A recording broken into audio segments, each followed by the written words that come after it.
Hi, I'm Brian Elve, the Executive Director at Guiding Light, and you're watching The Rebound with Coach Matt Doherty. Welcome to The Rebound with Coach Matt Doherty. Welcome to The Rebound. I'm Matt Doherty, and I will be your host. On this show, we explore remarkable rebound stories of resilience and recovery. We highlight the leadership qualities that emerge in the face of life's toughest challenges, revealing the strength and determination within individuals that inspire us all. With me today is someone that understands leadership. He's the executive director of the Guiding Light program in West Michigan. Through his guidance, that organization currently has provided the single highest success rate helping men achieve sobriety of any program we know of in this country. 12 years ago, he was instrumental in creating a contemporary sober living community called Iron House. Through his leadership, Iron House at Guiding Light has produced hundreds of long-term sober and productive men in Michigan, bringing them back to life. I am honored to welcome Brian Elve to The Rebound. Brian is recognized as the author of one of the country's most successful drug and alcohol rehabilitation programs. He's led Guiding Light for a dozen years. The recognized success of the program has inspired the organization to open a women's program. He is a former standout basketball player, which always is welcome on my show. Brian, thank you for being on the show. Tell us about Guiding Light's recovery program. Well, first of all, thanks so much, Coach, for having me on tonight. Yeah, Guiding Light's about 95 years old, been around Grand Rapids for a long time, and kind of originally started with what's known as a gospel rescue mission, where men could find housing, emergency housing. And over the years of programming, one of the things we noticed in the data was that addiction, first of all, was always a part of programming. So this idea of men struggling with addiction has been a part of Guiding Light and trying to help them. And then we said, what's the common thread that keeps people kind of coming back again? The recidivism rate was really high. And so we realized in the data that people were having issues with drugs and alcohol. It was keeping them stuck. And it was like they would get a little traction doing something, and then they would kind of go back to that old behavior. So about 12 years ago, we really doubled down on what does it really mean to have a top-notch recovery program. I myself in recovery have been in some recovery programs, and I'm kind of one of those guys that when I'm at some place or watching something, even a basketball game, a speaker, I'm kind of like, what would I be doing if I was, in those shoes? Right. So I was kind of thinking about it. And when that chance for me to lead Guiding Light happened in the recovery program, I was scared, I was excited. But the point is, we said, how are we going to do this? And over these 12 years, we've developed some methods that we just have had a lot of success and really excited about what's happening. Well, tell us more about the methods and where did you how'd you discover these? Did you go look at other programs, either, within our country or internationally? Did you do some research? How did you uncover these new options within Guiding Light? Well, to be honest, I rarely have an original idea. So I'm kind of one of those guys that likes to kind of like borrow stuff that other people are doing. But a lot of it comes from my own kind of personal journey also. So I don't want to give the impression that we have some methods that have never, been tried before. But when it comes to recovery, one thing I noticed in recovery programs was everything was about addiction, the brain, all that kind of thing. And most of the people we serve have taken a shot at recovery before. And so at Guiding Light, we started asking questions like, who's the kind of man you want to be? And this is going to sound really simple, but who's the kind of man you want to be? And if they said something like, well, I want to be a good father, we would simply then say, well, what are the behaviors in your mind that consist of being a good father? This isn't, it's not rocket science, but no one really ever asked those kind of questions of these men. How about that? I'm going to jump in. And you played basketball, and we grew up dreaming about playing like a certain player, dreaming about playing on this certain court, playing in this certain environment. we're wired to think that way. And it's kind of like you're coaching these clients to think in those terms. Is that fair to say? Yeah, I mean, you just took me back with what you said to I think it was my freshman basketball coach, and he was asking me who my favorite player was, and I can't remember. It might have been some. I don't think it was Matt Doherty, of course. It was Matt Doherty, of course. Right. Well, maybe not after I explain what this coach said to me. So Okay. whoever it was, I think you'll know where I'm going here in a minute. Whoever that player was that I was trying to emulate, he looked at me and said, Brian, you're never going to be, you don't have the athletic skills that player has. So why not emulate a player? And I think at that time, Bird was kind of in his heyday. You can learn to shoot maybe like Bird. You might be able to learn how to pass like Bird. So why not emulate someone that you have the ability possibly, like I wasn't born 6'9", but I think you know where I'm going with that, right? Yes. And that was eye-opening for me. It really was. So yeah. Tell me, like, it's almost like don't run from something, run towards something. Like run towards being a good father, run towards being a good Christian. And these are the behaviors, a list of them that that these people do. It's almost like, and I know you've talked about journaling. I journal now, and I struggle with it for a while. But the affirmations, I do a morning anthem where I say 10 things to myself, like today's a good day. I'm the CEO of me. Momentum is messy. I am a good executive coach. And as goofy as that sounds, I think that gets your mind right for the day. It sounds like you might be doing something similar with these men.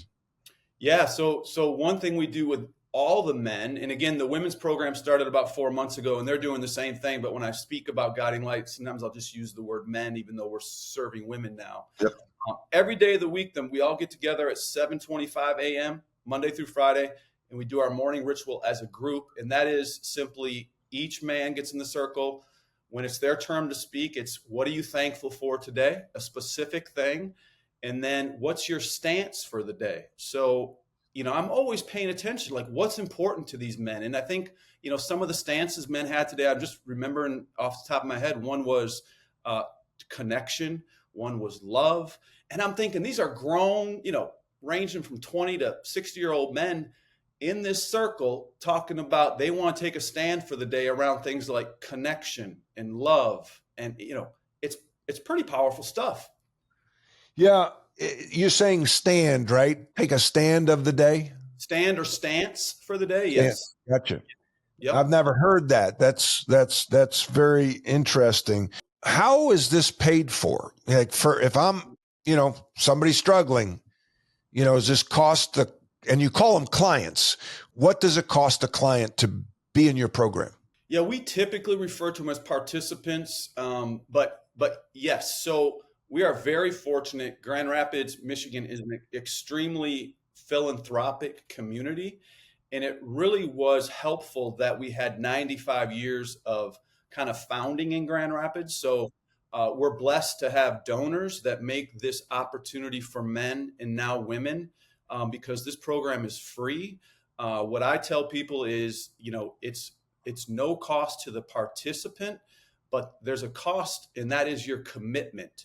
And sometimes the commitment is actually tougher than, having the money. So, what good does it do for someone to come to a treatment, no matter how good it is, if they're not ready to change their behavior and kind of change their lifestyle? Yeah. Wow. That's powerful stuff. Well, let's go to break. And when we come back, Brian is going to discuss the most significant rebound of his life.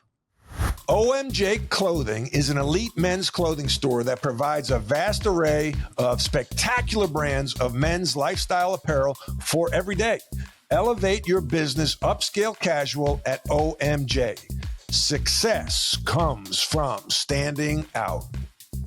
The Rebound is sponsored by Sector Spider ETFs, a unique family of exchange-traded funds that divide the S&P 500 into 11 sector index funds. You can buy just the sectors you like or customize the S&P 500 by weighting the 11 sectors to meet your financial objective. Please visit them on the web at sectorspiders.com. That's sector, SPDRS.com. Alps Portfolio Solutions Distributor, a registered broker-dealer, is the distributor for the Select Sector Spider Trust. Brian, tell us about your rebound story. Yeah, well, Coach, I showed up here at Guiding Light. I lost my teaching job. I lost my home. I lost, money was no longer, I didn't have money. And I think the one that maybe hit me the most was my parents told me like they were done. They did not want to communicate with me. And, my mom and I were always, my dad too, like we were pretty close. And it really, I show up at Guiding Light. It's never heard of it. And I was like, my life's over. I'm never going to have a real job. I'm never going to this is who I'm going to be in life is, all these behaviors I've done. Just like, this is my punishment type thing. And, I was depressed and I think I needed to be humbled and understand the reality of the person I had become. Mm-hmm. And Coach, I was so self-absorbed. I was, I was kind of what I would call an egomaniac with an inferiority complex. And that's the thing, right? I thought that was the thing. And I thought once I stopped drinking, like my life would just kind of magically change. But then I realized that it was a symptom of something much bigger. And for me, Coach, like I was so afraid to connect with people. I kept people at a distance and I operated under fear in a lot of my life. How old were you when you went to Guiding Light? 44. Oh, okay. Had you been married or kids at that point? Not married. I have an older son. When I went to school in Montana State, I have a son. Right. What was the lowest moment at that time? Well, Coach, there's a lot of them, but the lowest one at the time I mentioned, I forgot to say that a friend of mine died right next to me or a bed over from me from alcohol poisoning the night before. And the cops came. I called the cops. They took me into the police station. They wanted to make sure there's no foul play.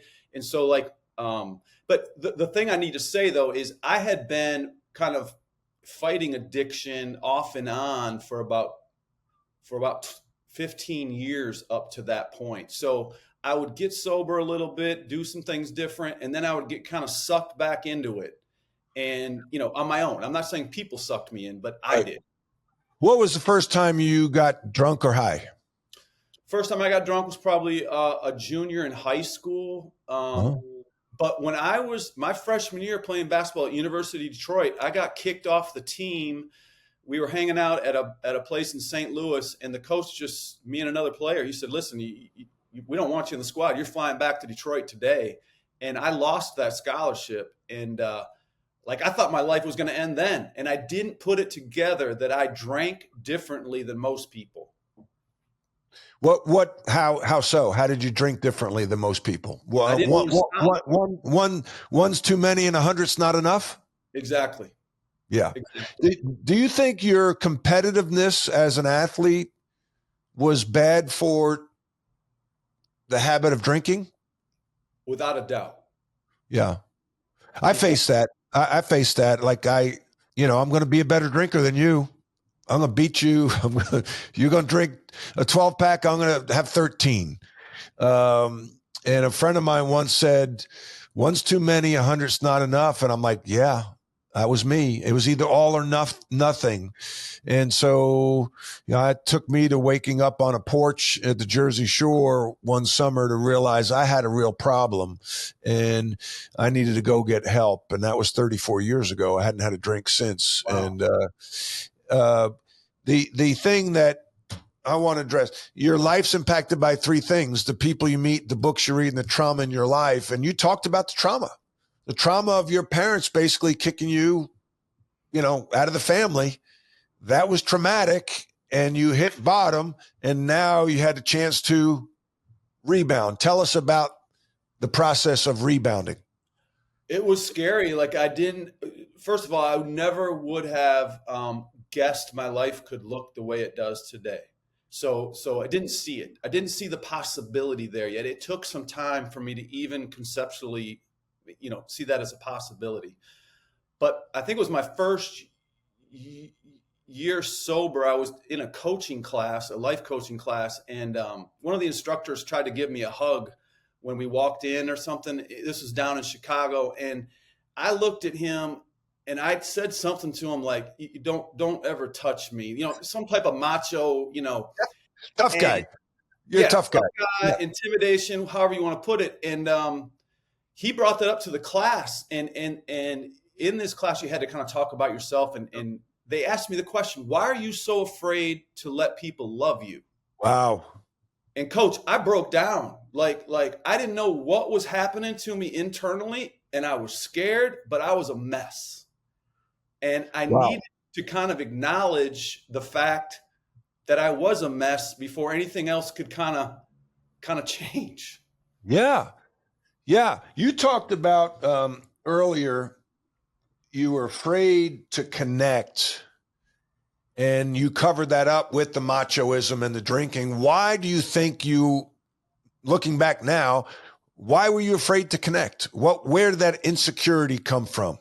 I mean, I don't think anybody's asked me that question, and I'm not sure if I know the answer. I think so. Sports gave me a lot of identity of doing something well, and as that started I kind of knew there was something missing, and I grew up in a Christian home, and I struggled with that. I felt like I was never good enough for God, never good enough for Jesus, never lived up to that, and that was always a battle for me. Like, I need to be a better person. I need to do all these right things, and I always fell short. Grace made no sense to me. I still struggle with that, and I think it affected my relationships and the desire to hide. I wanted to hide. Yeah, the thing about athletes, right? We compare all the time. I'm taller than you. I'm faster than you. I can jump higher than you. I'm a better player than you. Our team won. Always the standings. There's the points per game. And comparison games are the work of the devil, and the devil is working, right? So now you think, okay, basketball's gone. What's filling that void? That is my identity, and now I'm floundering, and I could never be a good Christian because I have these thoughts or I have these habits. And I started to say, because we were ranked 5-star players, right? 5-star, 4-star, 3-star, 2-star, 1-star, and I said, I think I'm about a 3-star Christian. And a buddy of mine, Bruce Stankiewicz, who went to seminary, said, no. You're either a Christian or you're not. And that gave me a piece that, we're not perfect, right? I mean, we're all flawed. The only one who's perfect, they hung on the cross. And that gave me a peace. And I imagine that you found some peace to help you on the road to rebound. Yeah. And even living here at Guiding Light, I was here for almost 8 months. And trust me, the facilities aren't, they're not 5-star hotel like. It's a little rough. You went to Fork Union in Virginia. You're used to that. Right. And I had some peace I think it was my 3rd month here that I'd never experienced before, ever in my life. And I think I realized that I'm not the athlete. I'm not just a son. I'm not just I'm kind of all those things combined, but that God's love is real. And I think I felt it for the first time. All right. Now this goes through my head and maybe the minds of the audience. Did you then reconnect with your family? Yes. Yeah. What was that like? Well, I got a quick story for that. That it might even just, I guess, depending on how I'm doing, like it still gets me goosebumps. I was at my parents' house. Both my sisters were there with their 2 kids, and they were, under the age of 10 then. And my sisters came to me that day, or I think my mom came to me, and she said, "The girls are okay with you driving the kids home." And this is about a 45-minute trip. And I broke down then too, because I knew if they were willing to let me hold those kids in that car, that some trust like had really come back. And I did some work. I did the ninth step of men's of the 12-step program, and so there had been. It's not like I was just sober a year and then this all happened. Like there were some stages to this, but that was such a powerful moment for me to know that my family, like, okay, we're in this with you. And wow, I see those moments today at Guiding Light, and I'm telling you, there's nothing like I don't care what sports accolade you could give me. Like I'm telling you, it is so much more powerful, at least from my sports experience, than any sporting thing I've ever done, is to see families reconnect. Beautiful story. As you look back on your life, you had this vision of playing basketball and being an athlete, and then, we make plans and God laughs. Right. What is God's purpose? I'm an executive coach, and I talk to a lot of people, especially the ones that are getting ready to retire, right? They sell their business at 50. Well, what are you going to do now? What is your purpose? And when you find that purpose, it brings you peace. So tell us what your purpose is, Brian Elve. Well, on an individual level, I'm still this idea of love. And man, I want to love my wife. I want to love those 2 young kids I have. And I want to be, love for these guys, because a lot of them have gone through more trauma than I have when it comes to family. And to think that I might be the best example of a dad to them, or, it's real life. It's messy. It's complicated. It can be ugly sometimes. But man, to think I'm just a small part of these men changing or these women changing is a gift I didn't know it existed for me. Probably better than any scholarship you could have received to college, right? Yeah.